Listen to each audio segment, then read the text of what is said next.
In Pittsburgh, a group of masked criminals rush out of an apartment and jump into a van.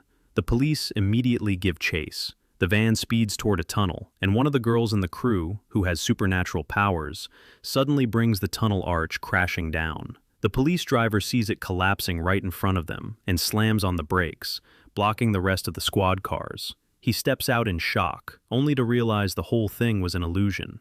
Meanwhile, the powered girl starts bleeding from her nose, and on her wrist there's a small tattoo that reads 008.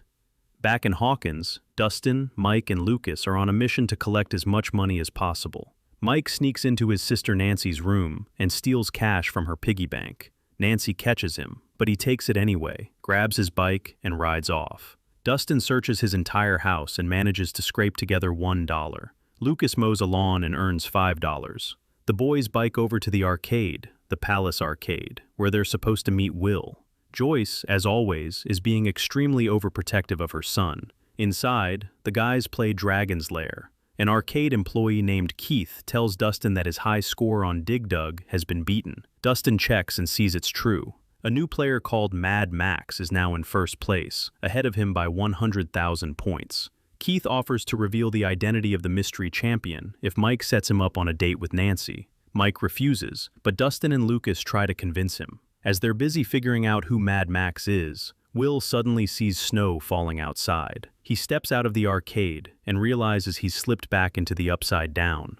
A storm rages around him, red lightning tearing across the sky. Then he hears Mike calling his name and snaps back to the real world. The boys head back inside together. Sheriff Hopper arrives at work, where he's met by former journalist and conspiracy theorist Murray Bauman. Murray starts rambling about a Russian spy, supposedly created by Soviet scientists, with telekinetic powers. He's convinced she's responsible for what happened to Barbara Holland, Nancy's friend from last season. Hopper laughs it off, calling it nonsense. But Murray brings up a story about a girl who shattered a supermarket's glass door with her mind a year ago. Nancy and Steve are sitting in a car. Nancy is helping Steve with his college essay, and they talk about the future of their relationship. Right then, a car pulls up to the school. Two new students step out, a guy named Billy and a girl named Max. The girls immediately start staring at Billy. Later, Will finds a newspaper clipping taped to his school locker. It shows his picture with the headline, Zombie Boy. That's what people started calling him after he was presumed gone in the first season and then came back. At school, Scott Clark is explaining just how complex the human brain really is when a new student walks into class. Her name is Max. The boys instantly start wondering if she's the mysterious Dig Dug champion known as Mad Max. At work, Joyce is visited by her new sweet boyfriend, Bob Newby. They sneak into a storage room and share a quick kiss. Meanwhile, Hopper gets called out to a pumpkin patch where the crops have mysteriously rotted right before Halloween, the most profitable time of the year. The owner, Merrill, is convinced his jealous neighbor Eugene is behind it, even though he has zero proof. Hopper hears a strange noise in the cornfield and goes to investigate, but it turns out to be nothing more than a crow. Back at school, invitations to a high school Halloween party are being handed out. Nancy takes two and gives one to Jonathan, hoping it might help him open up and be more social. Jonathan turns it down. Steve walks in, kisses Nancy, and Jonathan quietly leaves. Outside, Lucas and Dustin are watching Max on the playground. They're sure she's Mad Max, while Will and Mike are not so convinced. Before heading inside, Max writes a note and tosses it in the trash. The boys dig it out and read it. It says, "Stop spying on me, freaks." That pretty much confirms she knows they've been watching her. Right then, the school principal approaches Will and tells him his mom is here to pick him up. His friends watch as he leaves.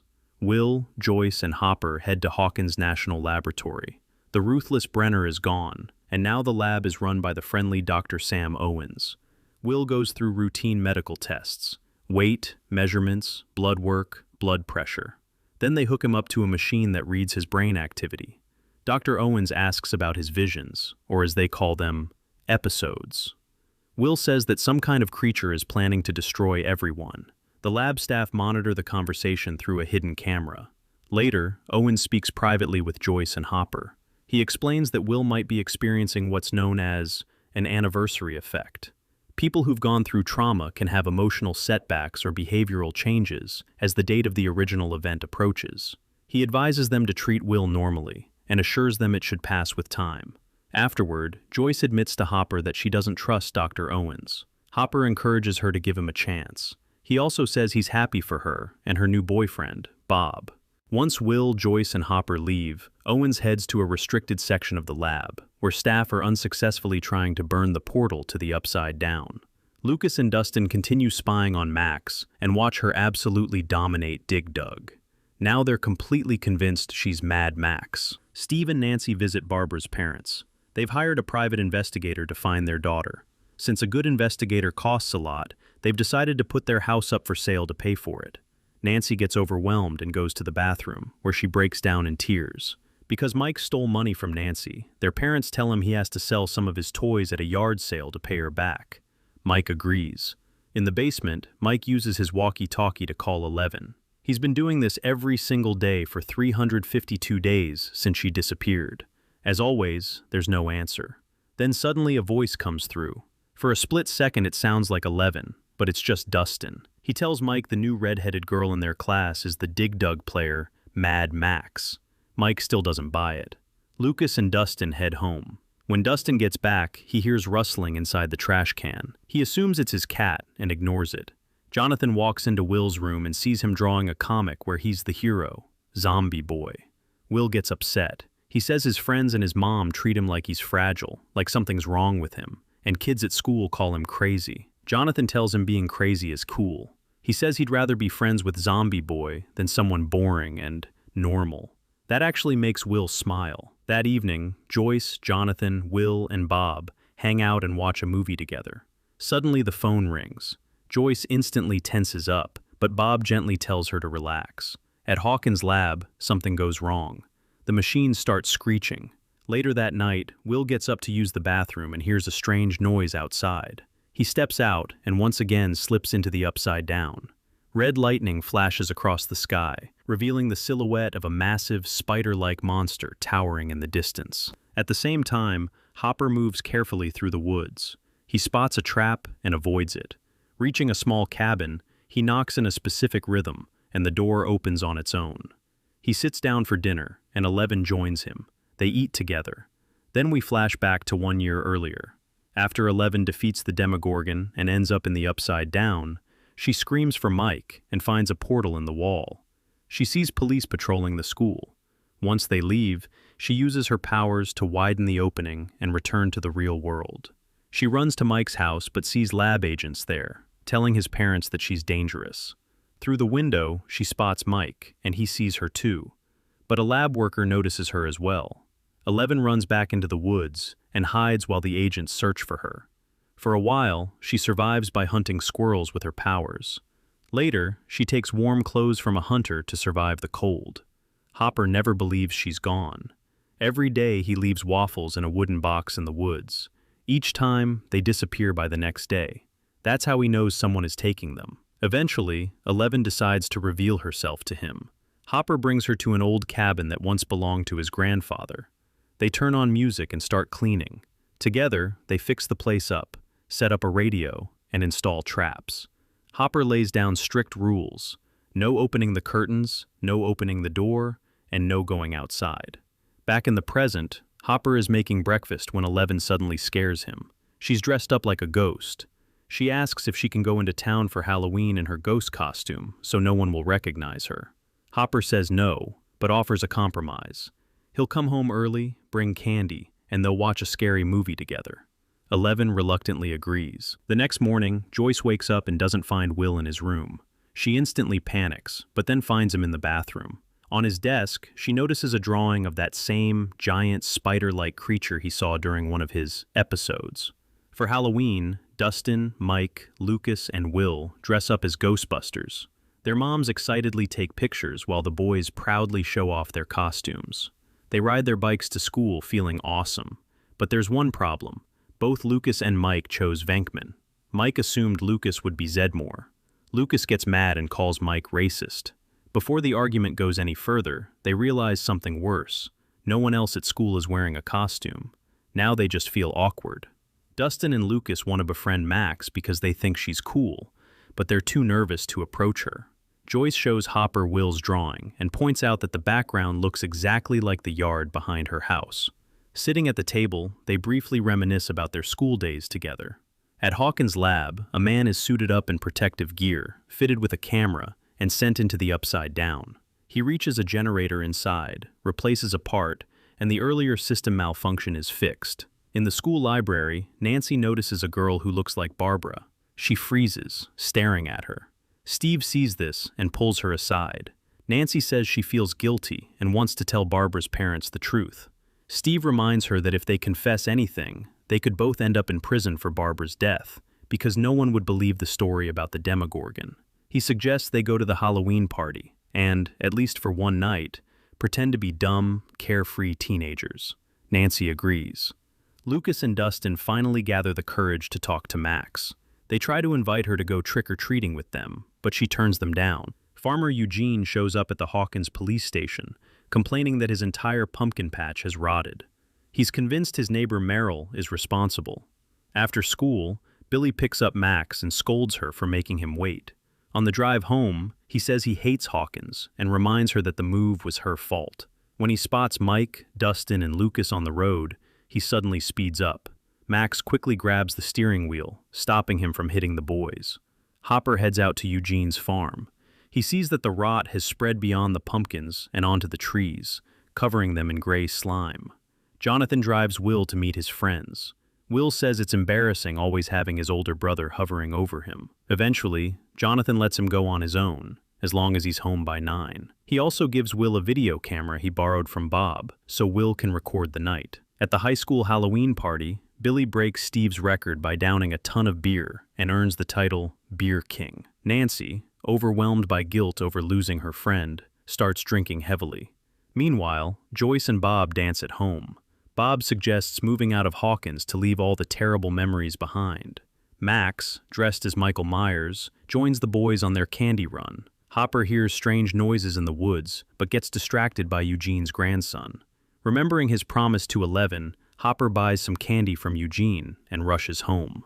Dustin and Lucas try to impress Max, while Mike tells Will he's annoyed that they invited Max into their club without checking with him, and steps away.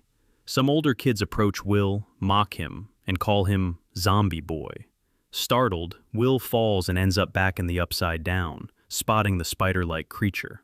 In the real world, Mike finds the hiding Will, calms him down, and offers to take him home, asking the others to keep collecting candy without them. Jonathan arrives at the Halloween party Nancy invited him to, just as Nancy gets very drunk. Steve tries to take her drink away, but she accidentally spills it on herself. They retreat to the bathroom, where Nancy tells Steve their relationship is nonsense. Steve gets hurt and leaves. Will confides in Mike about his episode, describing how he slipped into the Upside Down and saw the enormous creature. He asks Mike to keep it a secret, since no one else knows.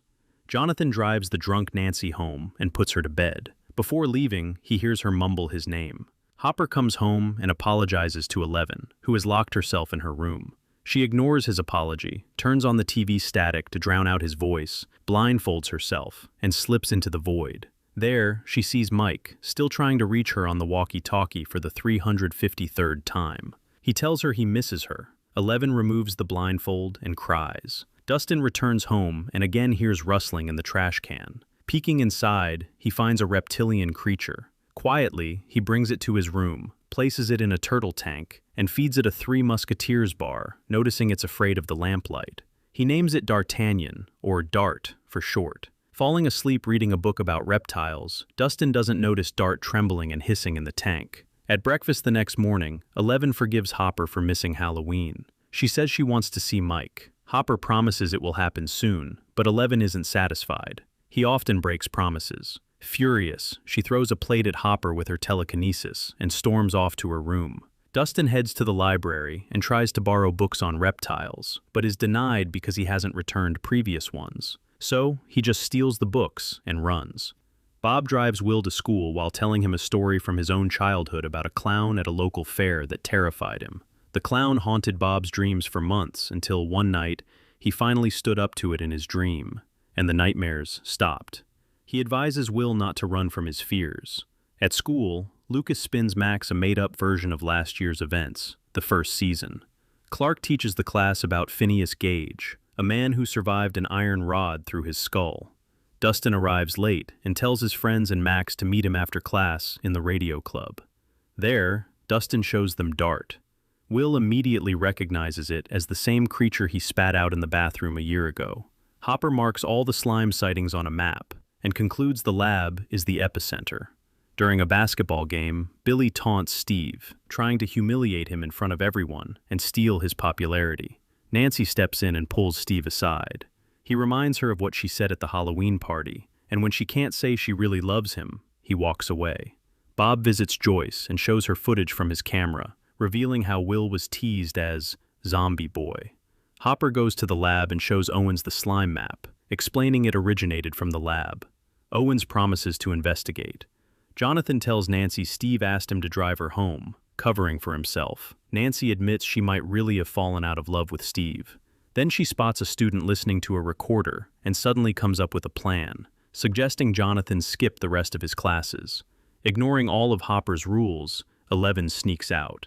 While walking through the woods, she sees a woman playing with her child, reminding her of Hopper telling her that her mother died giving birth. In the present, Eleven asks the woman where Hawkins Middle School is, then distracts her with telekinesis and disappears. Joyce reviews the Halloween footage and notices static interference exactly when Will has an episode. She pauses the tape and sees a dark figure outlined in the noise. Holding a sheet to the screen, she traces the static and compares it to Will's drawing. They match suspiciously. At school, Will explains the origins of Dustin's creature to Mike. Just as Dustin is about to show Clark, Mike and Will barge in and stop him. Outside, Billy stands by his car with a girl. When she calls Max his sister, he sharply tells her never to say that again. Mike and Will explain to Dustin and Lucas where Dart came from, and the group debates what to do next. Mike suggests giving Dart to Hopper, but Dustin refuses, knowing Hopper would destroy it. They let Dart out of his special box to observe him, and everyone watches as he grows 2 extra legs right before their eyes. Mike tries to kill Dart, but Dustin stops him. When Max hacks a lock and opens the door to their hiding spot, Dart escapes. Nancy and Jonathan call Barbara's mom and arrange to meet at the park, unaware that Hawkins' lab is eavesdropping. Hopper and Owens watch as lab staff collects samples of contaminated soil and rotting pumpkins. Owens tells Hopper to come up with a believable story for the townspeople and keep everything secret. Soon, Hopper gets a call from Calvin about a woman who saw a strange girl with powers. The sheriff immediately realizes it's Eleven. Eleven shows up at Hawkins' school, smiling when she sees Mike's bike. Meanwhile, the boys split up to find Dart. Mike runs into Max in the gym. She's looking for Dart too. She asks why Mike doesn't want her in their club. Mike says they don't need new members, accidentally mentioning Eleven and revealing he doesn't want anyone replacing her. Max starts skating around Mike, saying she could be the racer in their club. Mike smiles. Eleven sees this and, jealous, uses telekinesis to knock Max off her feet. Realizing it must have been Eleven, Mike runs out of the gym, but she's already gone. Joyce calls Mr. Clark, and when she finds he isn't there, she rushes to the school. Will finds Dart in the bathroom and radios the others. When Dart growls at him, Will panics and runs, triggering another episode that pulls him into the Upside Down. Dustin is the first to find his tadpole-like creature and hides it under his cap, keeping it to himself. Dart is friendly and obeys Dustin. In the Upside Down, Will sees the huge spider-like creature. Remembering Bob's advice, he tries to stand up to it, shouting for it to leave. But instead, a dark substance invades his eyes, nose, and mouth. Back in the real world, Joyce and the others find Will frozen in the field. Joyce desperately tries to bring him back to consciousness. Only when the monster stops injecting him with its dark matter does Will regain awareness. At home, Joyce asks Will what he saw, but he says he doesn't remember. When she shows him his drawing of the monster, he breaks down crying, saying he doesn't know what it wants. Joyce promises she will protect him. Eleven returns to the cabin to face Hopper.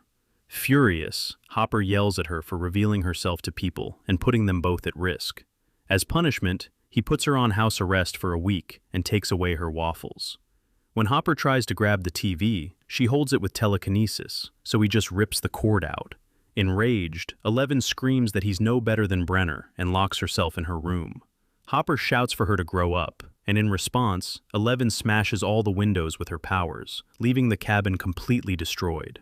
Jonathan comes home and finds his mom and little brother asleep. He quietly leaves without disturbing them. Will's eyelids start twitching on their own. Nancy asks her mom if she can spend the night at a friend's. Later, she rides with Jonathan to meet Barbara's parents. Joyce checks Will's temperature and finds it's 35.5 degrees. She realizes his body is dangerously cold. She tries to give him a hot bath, but Will refuses, saying he likes the cold. Joyce insists, knowing he needs to be warmed up. Meanwhile, Dustin continues hiding and feeding Dart, who is growing very quickly.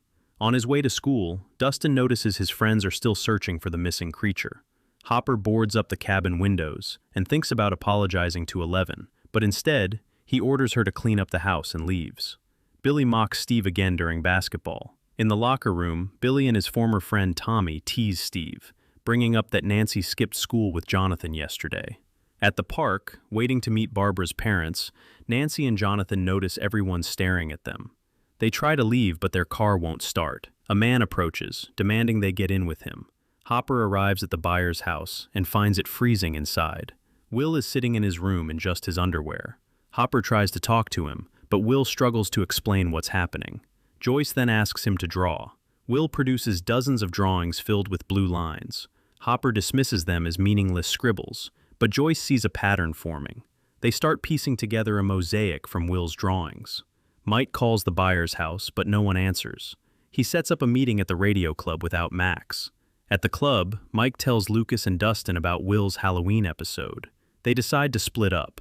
Mike heads to the Byers to check on Will, while Lucas and Dustin continue searching for Dart. After Hopper leaves, 11 begins tidying the cabin. Under the couch, she discovers a hatch to the basement and finds secret Hawkins lab documents, including a photo of her parents, her father, and Terry Ives. In the lab, Owen shows Nancy and Jonathan around, assuring them that anyone responsible for past mistakes is gone. He takes them to the basement and points out a portal, which weakens when exposed to fire. Owens explains that, while the portal can't be destroyed completely, fire can keep it contained. He stresses that no one can know about it, especially the Russians, because in enemy hands it could become a powerful weapon. Max, frustrated that the boys are hiding things from her, demands answers from Lucas. When he refuses, she storms off, watched by her brother Billy. Later, as Max gets into her car, Billy warns her not to hang out with the black kids. Hopper heads to the pumpkin field, grabs a shovel, and starts digging.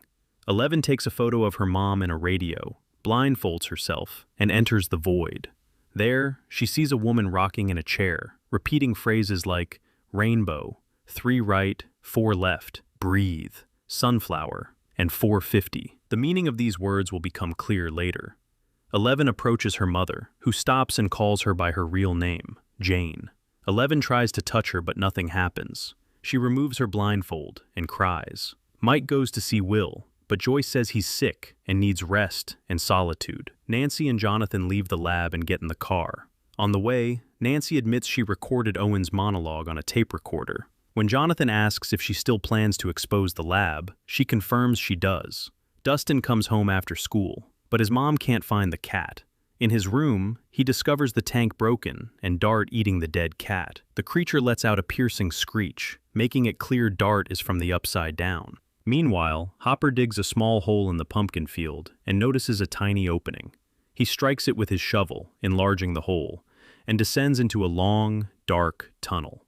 Joyce is nearly finished piecing together Will's massive drawing mosaic. Will tells Mike he can feel and see what the monster does, as if they share one mind. In the tunnels, Hopper hears a terrifying screech, and slime sprays down from the ceiling. He starts coughing violently and collapses. Vines begin to close the opening above him. Jonathan and Nancy check into a hotel room. Jonathan asks whether to leave the light on or off, and Nancy laughs. They open their palms to compare scars from the previous year. Nancy notices hers is bigger, and asks why Jonathan pulled away after everything they went through. He explains he was busy with Will and his family. Nancy says she expected him to make a move before she could start seeing Steve again. Will wakes up in a panic, telling Joyce that Hopper is in danger. She tries calling him, but every attempt fails. Meanwhile, Hopper comes to in the tunnel and realizes the air is poisoned. He improvises a mask from his uniform sleeve and starts moving forward, leaving cigarette marks behind so he won't get lost. Something slimy slides behind him. At breakfast, Lucas asks his dad how to apologize to his mom. His dad advises, first say sorry, then do what she wants. After breakfast, Lucas rides his bike to Max's, noticing on the way that Dustin's mom is frantically searching for her cat. Dustin pretends to be on the phone, then tells his mom the cat was seen out of town. Once she leaves, Dustin dons his hockey gear and leaves a trail of sausage slices from his room to the basement outside. He opens his room door and quickly hides in the backyard shed. His plan is to lure the small demodog into the basement, but the creature refuses and starts growling toward the shed where Dustin is hiding.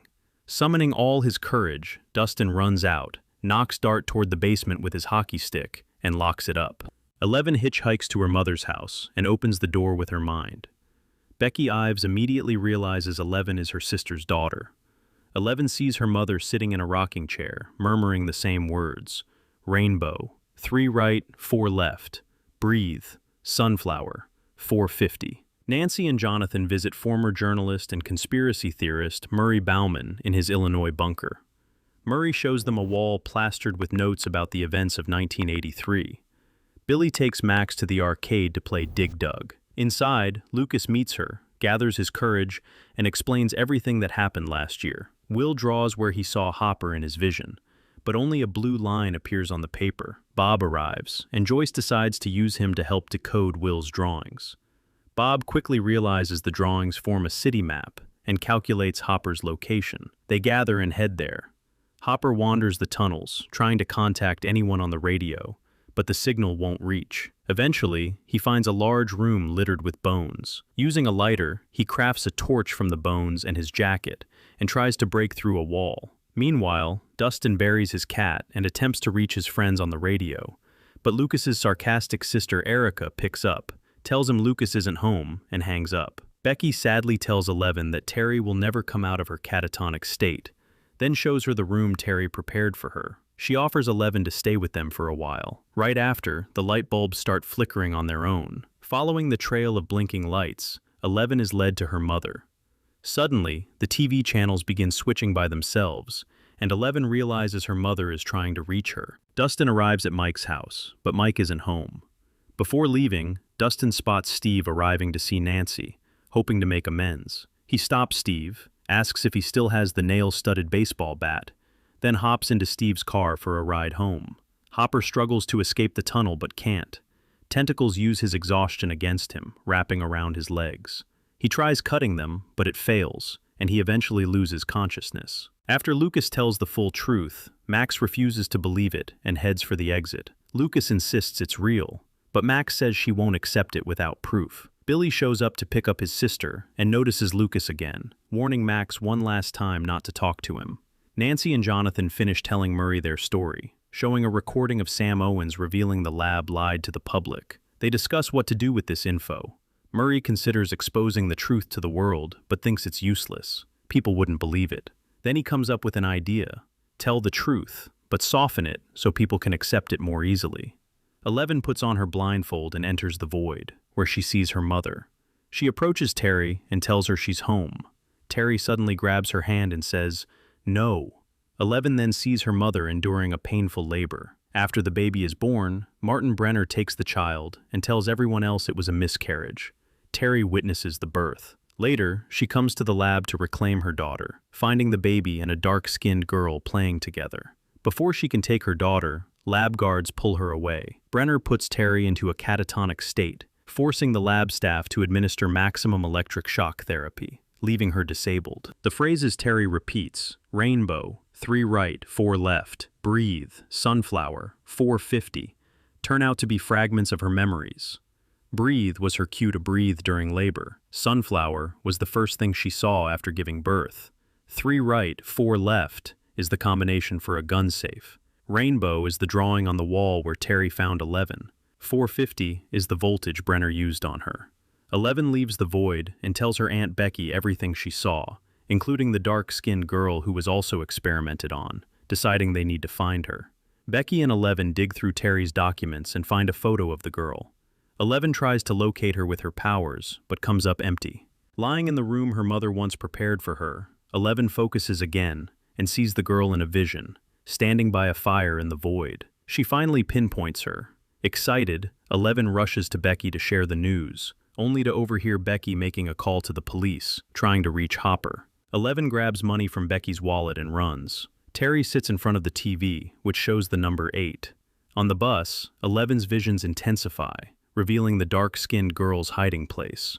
Meanwhile, Joyce, Bob, Mike, and Will arrive at the site where Hopper was digging. Joyce finds the burrow, clears the vines with her shovel, and she and Bob descend into the tunnels, while Mike and Will stay above ground. Following the trail of cigarette butts, Joyce locates and frees Hopper. At that moment, lab soldiers in protective suits appear, using a flamethrower to destroy the tentacles in the burrow. Will suffers a severe seizure and convulses violently, and he's rushed to the Hawkins lab. When asked where it hurts, he simply says, "Everywhere." Hopper is cleaned off with hoses and brushes after his long time in the tunnels. On the way home, Dustin explains the situation with Dart to Steve. Steve grabs the nail-studded bat and opens the cellar where Dart was locked up, planning to go down after him. But Dart has escaped, breaking through the wall. Lab personnel enter the Byers house and photograph Will's walls covered with drawings. Joyce tells Dr. Owens about Will's episodes. Jonathan, Nancy, and Murray make copies of Owens' confession and prepare to send them to several major newspapers. During the celebration, Murray notices the tension between Nancy and Jonathan and suggests they share a bed for the night. Jonathan refuses, saying they're just friends. They sleep separately, but Nancy, unhappy with this, goes to Jonathan's room, only to find him at the door, and they share their first kiss. Lucas learns from his younger sister that Dustin tried to reach him over the radio. When Lucas calls Dustin, he says he's almost found Dart and asks Lucas to meet him at the town dump. Joyce tells Bob about the events of 1983, and Bob again suggests they consider moving to another state. Will wakes up in the lab, partially amnesiac. He recognizes his mom and Mike, but doesn't remember Bob, Owens, or Hopper. Dr. Owens questions him about the previous night. Will recalls the soldiers hurting him. Owens brings in a severed tentacle from the tunnels and burns it, causing Will intense pain. The next morning, Nancy and Jonathan say goodbye to Murray and drive off. Lucas heads to Max's to prove his story is true, nearly running into her racist brother, Billy. Meanwhile, Dustin and Steve try to lure Dart out with pieces of meat. Steve wonders why Dustin even kept the creature and gives him advice on winning Max's heart, explaining that girls like guys who can walk all over others, and reluctantly showing how he styles his perfect hair. Hopper calls over the radio to apologize to 11, but she's not home. A lab scientist shows the team brain scans of Will, and the results are grim. One taken yesterday, the other just a few hours ago. Owens considers what to do next.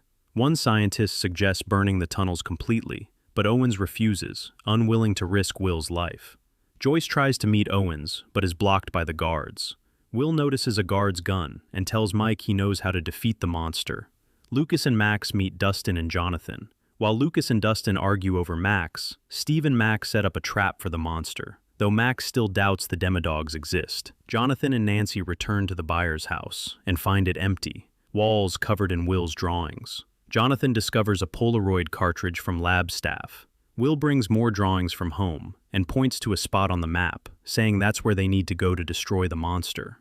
Dustin follows Steve's advice with Max, calling her a stupid girl and telling her to go home, but Max ignores him. She climbs to the bus roof to talk to Lucas, sharing her story about her parents' divorce and how Billy became more aggressive after moving from California to Hawkins. She fears she might turn out like him, but Lucas reassures her she's completely different. Suddenly, a demodog appears, but it doesn't go for the bait. Steve realizes they prefer live prey, grabs his nail-studded bat, and heads outside. 3 more demodogs appear. Steve fights off all 4 before running back to the bus and making it inside safely. One demodog climbs onto the bus roof, ready to attack, but then all the monsters suddenly start fleeing. Lab soldiers move toward the location Will indicated. Alarmed, Will apologizes, saying, "He made me do it because they upset him." Mike immediately understands and runs to warn the soldiers, but the guards block him. On the radar, dozens of marks appear. The demodogs quickly overwhelm the soldiers. Hopper peeks through the window at the hole, and one demodog climbs to the edge. 11 arrives in Pittsburgh and heads to the place from her visions where she saw the dark-skinned girl, a run-down warehouse in a rough neighborhood. After a while, she finds a gang of outsider thieves sitting around the same fire from her vision. One of the gang members with a mohawk approaches 11, threatening her with a knife, but notices spiders crawling on his hand and panics, dropping the weapon. At that moment, Kali, the dark-skinned girl from 11's vision, appears. 11 shows her a newspaper photo and demonstrates her telekinesis, snatching the knife from the gang member with her mind. She introduces herself as Jane. 11 and Kali then show each other the numbers tattooed on their wrists and hug. Kali explains she doesn't have telekinesis, but her power lets her manipulate minds and create illusions. She demonstrates by making a butterfly appear, which is just an illusion. Later, Kali tells her gang that 11 found her using only a photo and that she could help with their schemes. 11 has a vision of Hopper apologizing over the radio. The next morning, Kali wakes 11 and introduces her to the rest of the gang. The mohawked gang member who threatened 11 is Axel. The girl with the big hair is Dottie. Funshine is the oldest, nicknamed Teddy Bear by Kali. Mick is the least aggressive member and the driver, while Kali leads the gang. After introductions, Kali shows 11 photos of people responsible for their suffering in the lab, explaining that they need to be punished. Outside, Kali and 11 approach a wagon that 11 tries to pull toward herself, but fails. Kali tells her anger strengthens their powers and asks her to focus on things that make her mad. 11 remembers everyone who hurt her, the scientist who separated her from her mother, Mike, Hopper, and Brenner. With immense effort, she pulls the wagon to herself. Kali then shows 11 a list of villains who ever worked at the lab. 11 recognizes a man named Ray Carroll, who drove her mother into a catatonic state. Using her power, she locates him. The gang gets ready, giving 11 a more punk look, and heads to the address.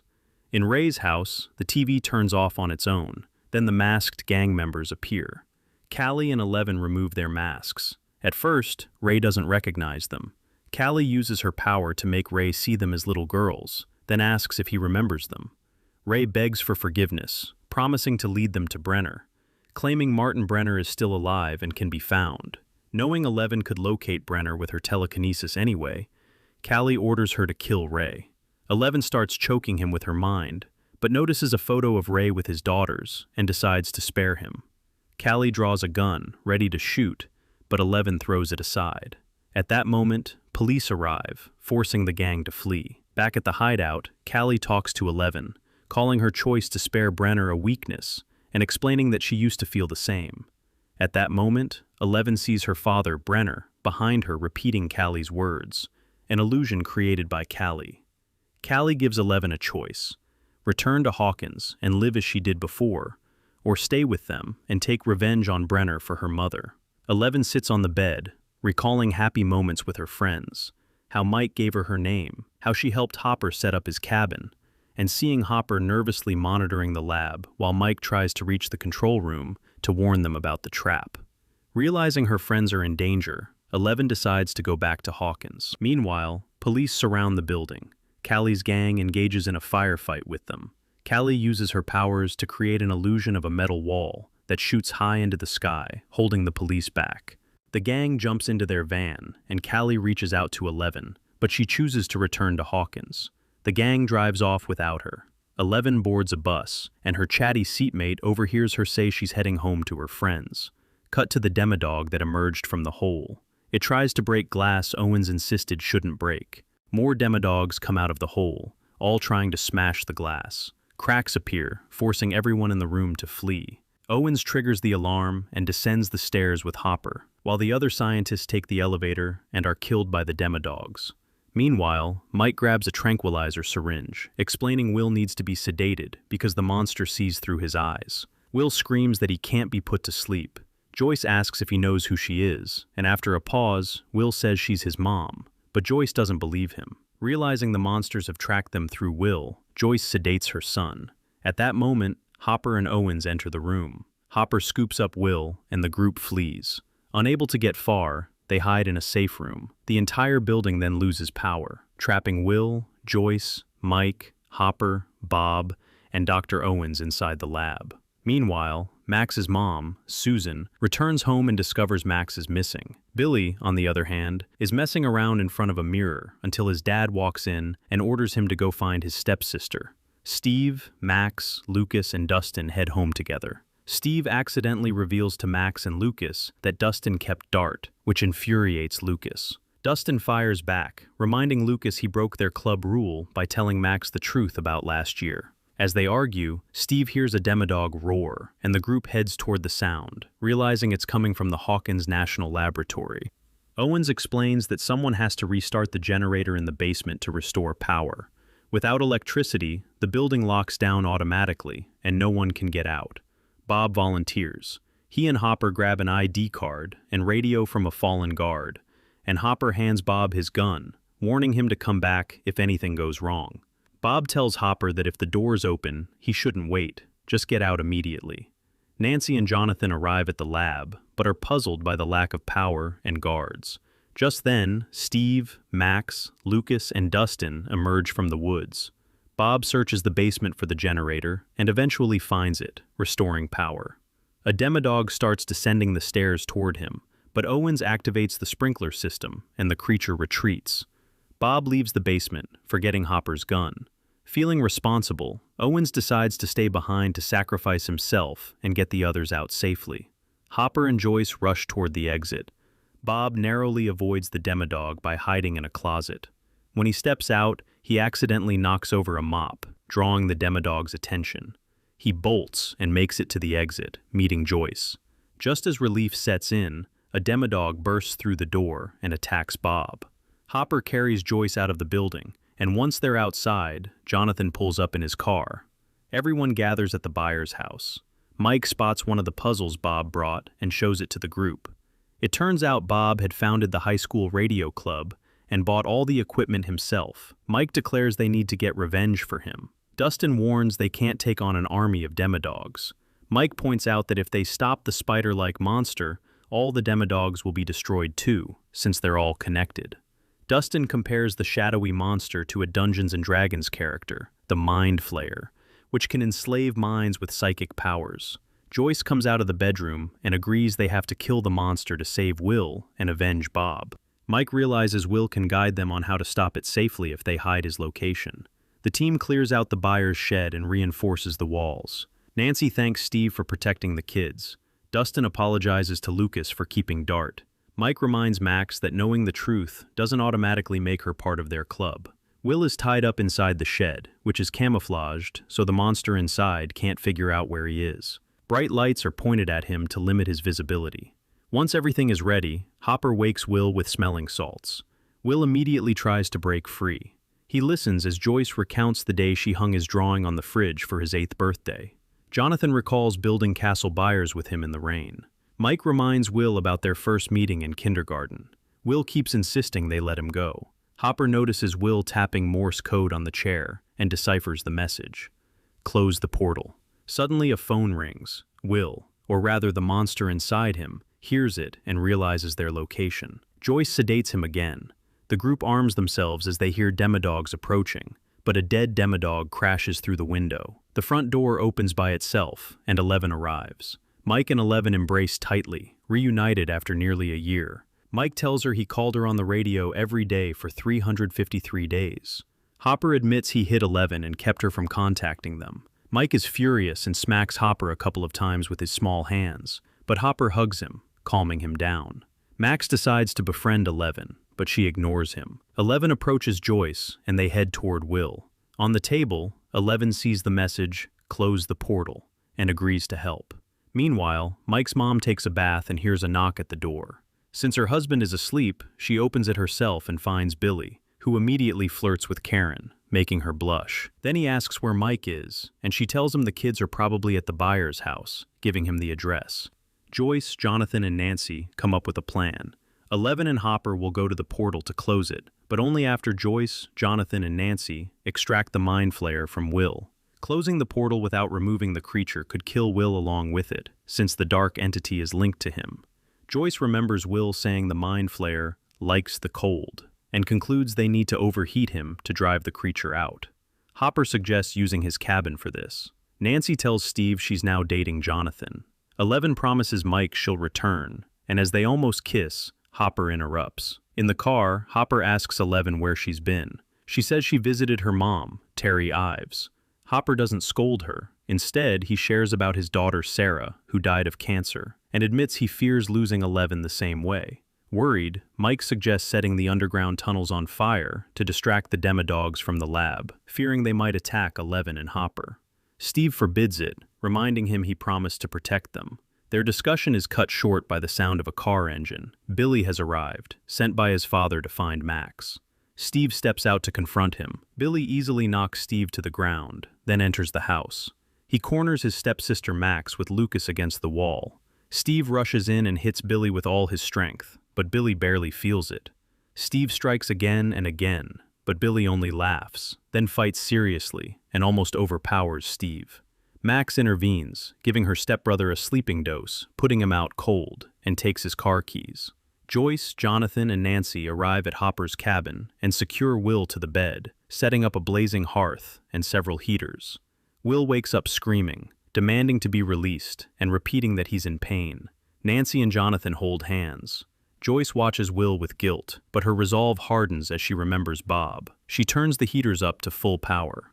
Hopper and 11 arrive at the lab, and memories start flooding 11's mind. The sheriff guides her through the hallways, and on the stairwell, they spot a wounded but still alive Owens. Hopper bandages his leg and introduces him to 11. He asks if he could help her live a normal life if they survive, and Owens agrees. Meanwhile, Steve wakes up in Billy's car and realizes they're heading somewhere. Max is behind the wheel, struggling to get everyone to Hopper's excavation site. Steve warns them not to enter the pit, but everyone ignores him, and he ends up going down with them. Using a reflection in a knife, Hopper spots demodogs circling near the portal. Jonathan can't watch Will suffer and tries to free him, while Joyce tries to stop him. Will manages to free one hand and begins choking Joyce. Nancy grabs a heated poker and forces him to release her. Black smoke starts pouring from Will's body. The mind flayer exits as a dark cloud and disappears into the night.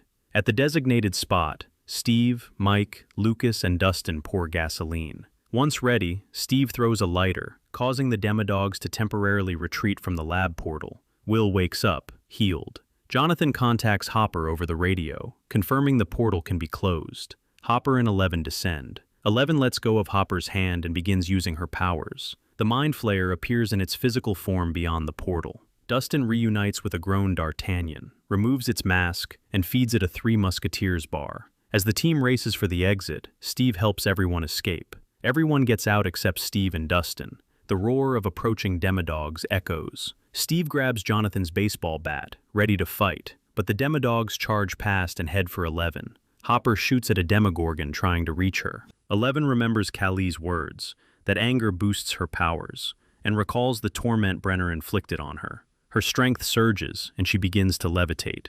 Tentacles emerge from the portal, and the city's lights shine brighter than ever. 11 pushes the Mind Flayer back into the Upside Down, destroying the demodogs in the process. Finally, she closes the portal. Hopper hugs her, praising her for a job well done.